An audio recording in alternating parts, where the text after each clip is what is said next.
cái lom hủ đai cái đá mà phê ai thở đai phê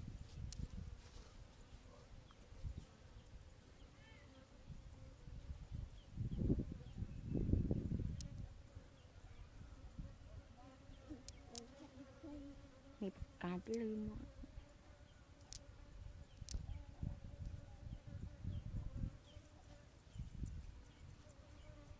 bọt thực tốt quá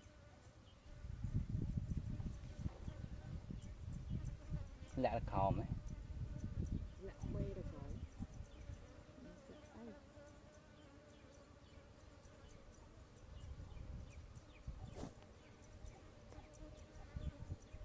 lẹ tôi khâu mấy đó ừ. lẹ tôi khâu mấy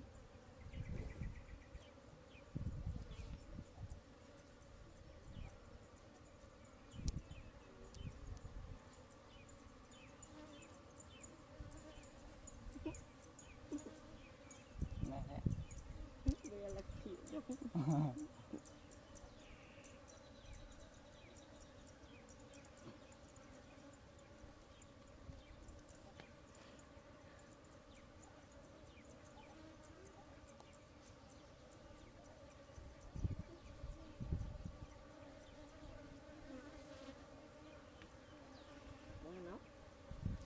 bút kia mà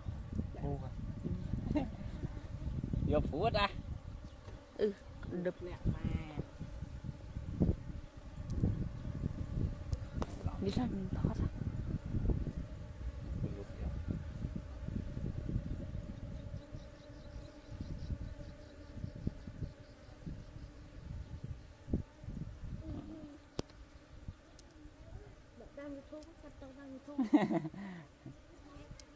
ủa đau cái ăn miếng sợ bu ấy mà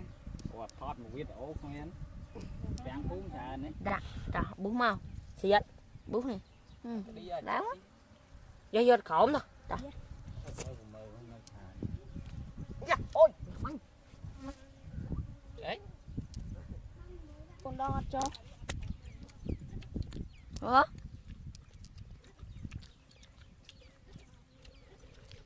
ai vô lại đi một phao đúng không khả năng mà thun ngay một phao nè với lần mấy ừ ý đó ý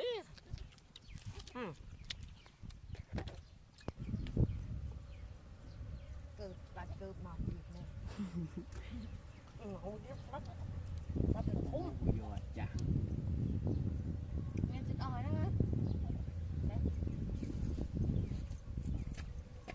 vô luôn vô lẩu tóc đúng cắt tích vào nó để đây nữa con chọn á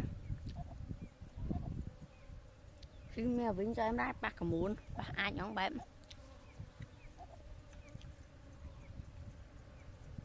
tơ với à nắng không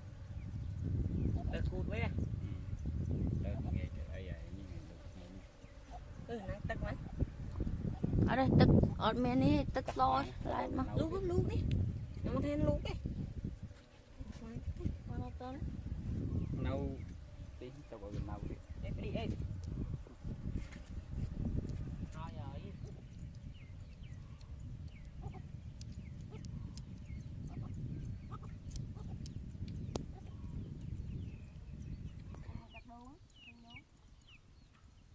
ai đạn né chưa